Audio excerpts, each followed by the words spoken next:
বহুতে মোক প্ৰশ্ন কৰে যে ব্যক্তিগত কোম্পানীত কাম কৰা সকলেই সুবিধা কিয় নাপায়। মই আশা কৰোঁ যে চৰকাৰে যেনেকৈ আমাৰ কৰ্মচাৰীসকলক এই সুবিধা দিছে, একে সময়তে ব্যক্তিগত কোম্পানীৰ স্বত্বাধিকাৰ সকলেও এনেকুৱা যদি সুবিধা তেওঁলোকৰ কৰ্মচাৰীসকলকো দিয়ে আৰু বিনা বেতন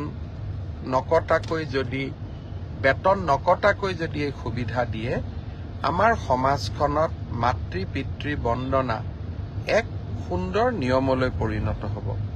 একে সময়তে ব্যক্তিগত কোম্পানীৰ স্বত্বাধিকাৰ সকলেও এনেকুৱা যদি সুবিধা তেওঁলোকৰ কৰ্মচাৰীসকলকো দিয়ে আৰু বিনা বেতন নকটাকৈ যদি এই সুবিধা দিয়ে, আমাৰ সমাজখনত মাতৃ পিতৃ বন্দনা এক সুন্দৰ নিয়মলৈ পৰিণত হ'ব।